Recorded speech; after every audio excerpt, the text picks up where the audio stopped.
Who is he?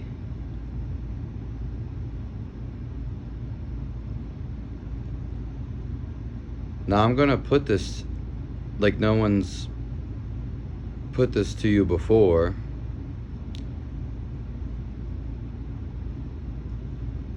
I will begin to describe God for you.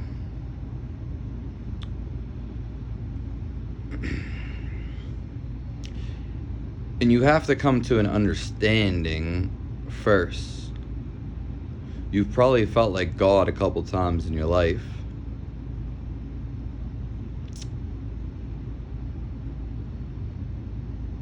So, whether you want to call it God or the life force energy, God or the life force energy encompasses everything. It encompasses it so hard, it can make replicas, and we want to be replicas of that replica, hence the fallen angel.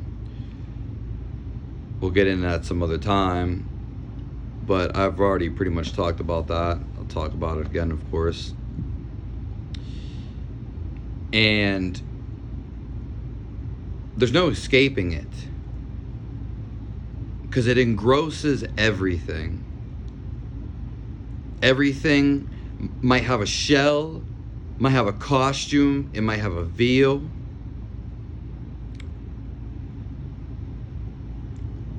But the life essence and down to the very fabric of everything would be found God, which can't be measured because it's no light. And what do I mean by no light? Our instruments in this world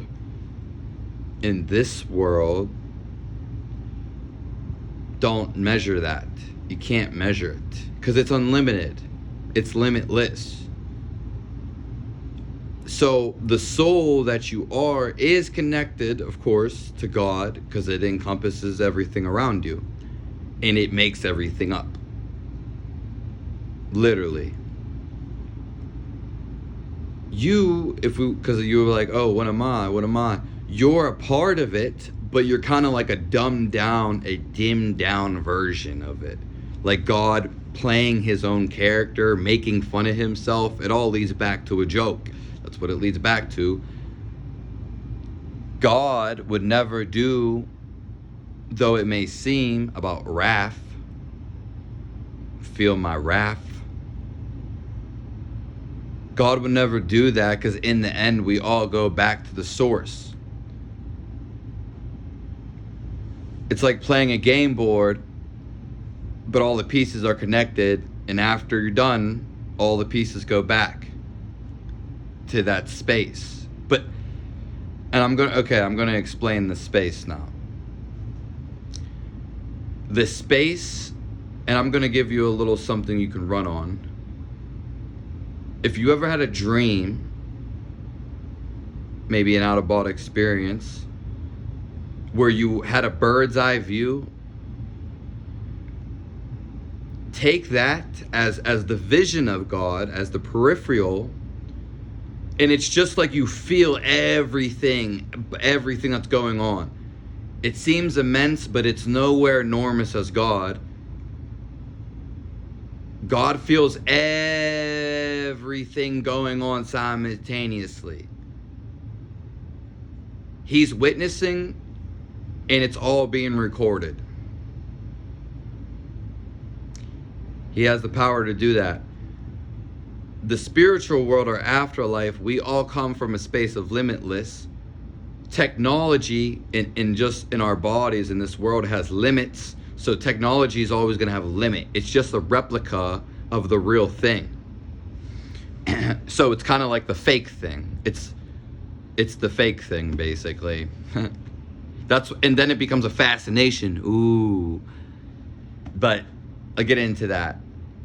God feels everything But what you need to understand is this very vivid point.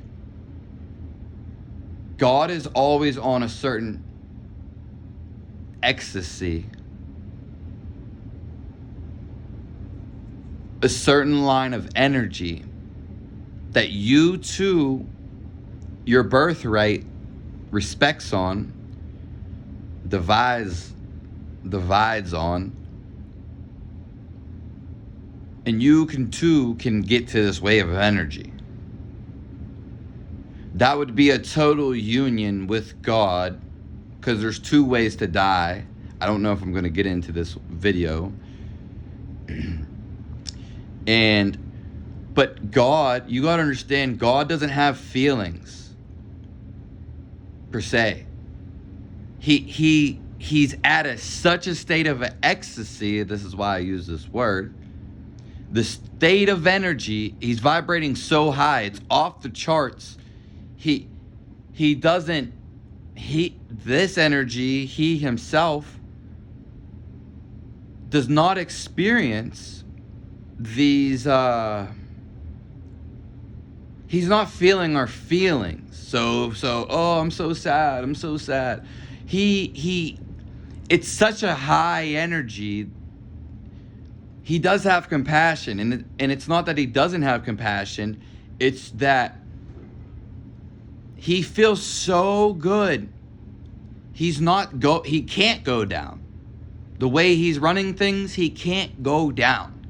So when you're sad, and there's nothing wrong with being sad, you learn from sadness. You learn to a point where you get to pick if you want to be sad. But it's not our natural state, and it's not God's natural state. He's on that state. That it's so high, that pure state. This is why people in religions want to be pure. You don't have to necessarily be pure. He encompasses everything. So when I mean he feels everything, it's like he has his hand in everything. He built everything. He is almost, to some degree, controlling you as like puppets.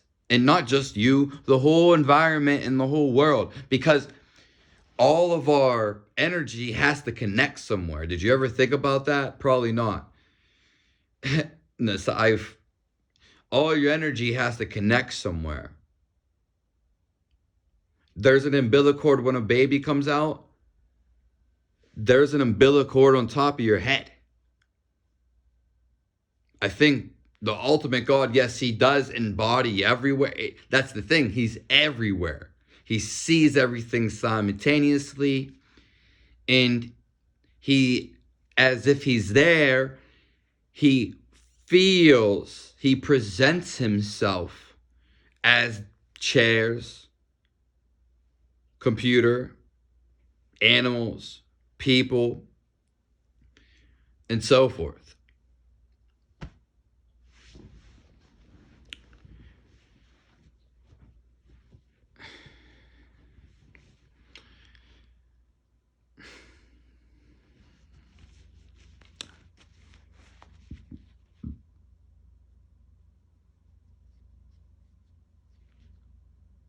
If you have any questions, let me know.